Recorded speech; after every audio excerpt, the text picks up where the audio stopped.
Inshuti bakunzi mukurikiye Umukiza Gospel, ndabashuhuje. Kristo Yesu ashimwe. Rero aho muri mu mpande enye z'isi muri, ndabasuhuje. Imana ibaha umugisha.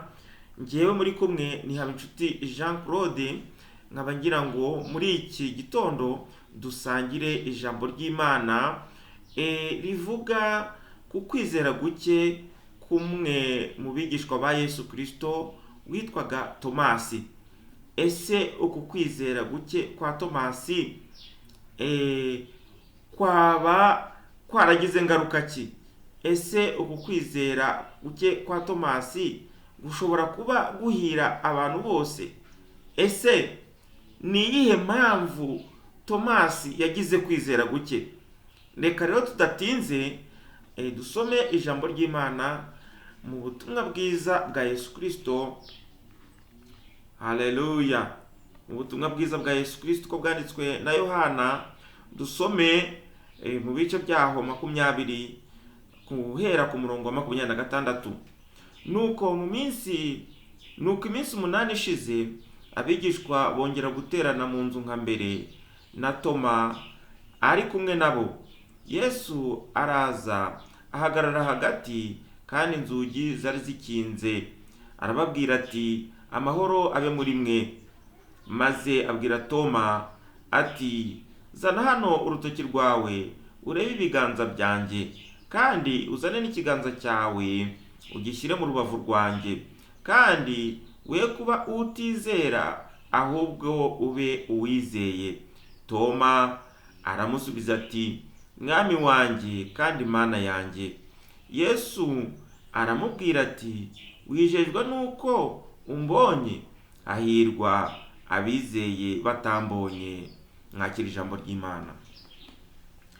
Bene data, mwumvise buno butumwa bwiza bwa Yesu Kristo ko bwanditswe na Yohana. Kristo Yesu ashimwe. Uyu Toma yari umwe mu bigishwa 12 ba Yesu Kristo. Ariko Yesu Kristo amaze gupfa adupfiriye, akabambwa ku musaraba, hanyuma agahambwa, noneho ku munsi wa gatatu yarazutse. Ariko amaze kuzuka yiyereka abigishwa be. Ariko abiyereka icyo gihe Toma ntawari uhari. Nuko Toma agarutse, abigishwa baramubwira ati, twabonye umwami Yesu. Nuko Toma arahakana ati, rwose ntabwo umuntu wapfuye nirebera ashobora kuzuka, ntabwo ibyo bintu bibaho, kereka nge nabyemera nuko mwiboneye. Nuko hamwe nuko gushidikanya, ku wundi munsi Yesu Kristo abigishwa bari bateraniye mu nzu, kandi inzu yari ikinze.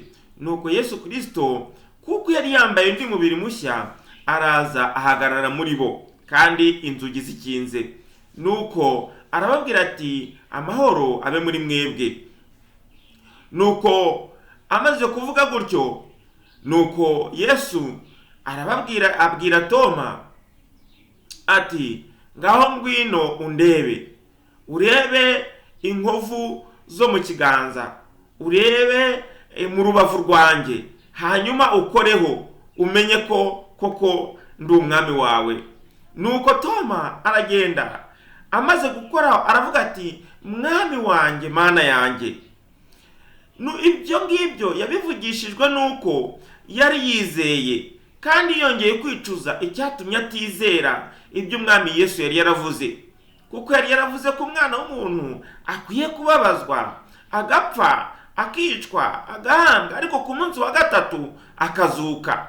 Ibyo ngibyo Toma ntabwo yari yarabyizeye. Ariko amaze kubona ko ari Yesu, aravuga ati, mwami wanjye mana yanjye.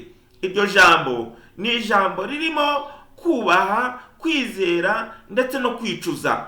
Ariko Yesu Kristo amaze kumva ayo magambo, abwira Toma ati, se Toma, wijejwe nuko mbese unkozeho ukabanza ukabona ibimenyetso. Nuko Yesu aramubwira ati buriya rero hahirwa abizeye batabonye, hahirwa abizeye batambonye. Imana idufashe cyane. Ese wakwibaza uti, ese kwizera Yesu ni ngombwa ngo umubone yambaye umubiri yaje kugusura? Ese kwizera Yesu ni ngombwa ngo habe ibimenyetso bikomeye? Yesu we aravuga ati hahirwa abizeye batambonye. Imana idufashe cyane. Buriya rero kugira ngo twizere umwami Yesu Kristo, haleluya, twumva ubutumwa bwiza. Twamara kumva ubutumwa bwiza, hanyuma tukizera, haleluya. Twamara kwizera, haleluya, ko Yesu Kristo ari umwami, tukamwakira, haleluya. Imana ishimwe cyane.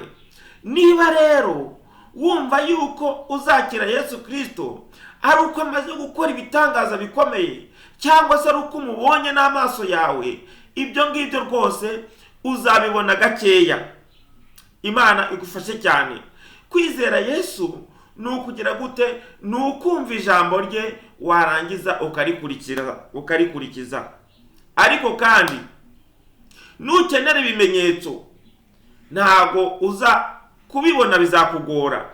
Imana idufashe cyane, haleluya.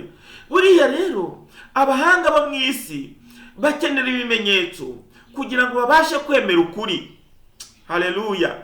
Ariko kuri Yesu Kristo nta bimenyetso dukeneye, ahubwo dukeneye kwizera, haleluya. Tukumva ubutumwa bwe bwiza, hanyuma haleluya tugahamya ko tumwizeye, tumaze kumva bwa butumwa bwiza bwa Yesu Kristo bwaduhinduye. Nicyo gituma ijambo rivuga ko Imana izakoza isoni abanyabwenge, haleluya. Ni ukuvuga ngo rero abanyabwenge kwizera Yesu Kristo birabagoye cyane, bizanabagora cyane, kubera yuko abanyabwenge b'iyisi bakoresha icyo bita proof, evidence, kugira ngo babashe kwemera ukuri. Ndetse niyo uvuze ukuri ariko kudashyigikiwe n'ibimenyetso, bo ntibabasha kukwemera. Ariko haleluya, abanyantege nkeya bo bizeye Yesu Kristo atari ngombwa ibimenyetso, bamaze kumwizera, ahubwo baje kubona ibimenyetso bamaze kumwizera. Imana ishimwe cyane, haleluya. Imana ihabwa icyubahiro, Imana ihabwa icyubahiro, haleluya. Hari amagambo nasomye na hano muri iki gitabo cya Yohana, haleluya, aho Yesu yavuga ngo umuntu nankunda, haleluya, azitondera amategeko yanjye. Noneho namara kuyitondera, haleluya, ubwo azaba nkunda. Kandi namara kuyitondera, njyewe Yesu Kristo na Data tuzaza aho ari tubane nawe, haleluya. Ibyo ni bya bimenyetso, ibyo ni bya bimenyetso mushaka, ariko ntimuzabibona mutarakunda Yesu Kristo, haleluya. Nimukunda Yesu Kristo mukamwizera, hanyuma mukitondera amategeko ye, Yesu Kristo n'Imana Data ubwayo na Mwuka Wera azaza aho muri, hanyuma abane namwe, haleluya. Imana ishimwe. Nshuti rero, wowe icyo usabwa ni ukwizera. Izere ko umwami Yesu yakugirira neza, izere ko umwami Yesu ari we gisubizo cy'ibibazo ufite, izere ko umwami Yesu yakubabarira nubwo wakoze ibibi, nubwo wabaye akahebwe. Ijambo ry'Imana rirambwira ngo, ryanditse muri Yesaya ngo naho ibyaha byanyu byatukura tukutuku, Uwiteka arabihindura umweru nka sheregi, haleluya. Ni ukuri, wowe icyo usabwa, izere ijambo ry'Imana, hanyuma uhindukirire umwami Yesu. Umwami Yesu umwakire umwami n'umukiza wawe, akuyobore, haleluya. Niwanga kuyoborwa n'umwami Yesu, uzayoborwa n'ibindi. Niwanga kuyoborwa n'Imana, haleluya, Data wa twese uri mu ijuru, Imana yera, Imana ikiranuka, ituye ahera cyane, haleluya, ibana n'abera, Imana yakuremye kugira ngo haleluya, uyikorere. Nyamara uyu munsi ntabwo uri kuyikorera, wayiteye umugongo. Njyewe uyu munsi, haleluya, njyewe ndaguha ijambo ry'impuruza, haleluya, rikubwira ngo hindukira uve mu ibyo bibi, hanyuma wakira umwami Yesu, umwizere. Haleluya. Hahirwa abemera batamubonye. Haleluya. Kuvuga ngo kwemera utamubonye bishatse kuvuga iki? Wowe akenshi twebwe abantu twibwira yuko dushobora kubonesha ibintu byose n'amaso yacu y'umubiri, ariko mu buryo bw'umwuka umwami Yesu ariho, kandi umwami Yesu ariho muri twebwe. Uwo mwami uriho muri twebwe mwizere. Haleluya.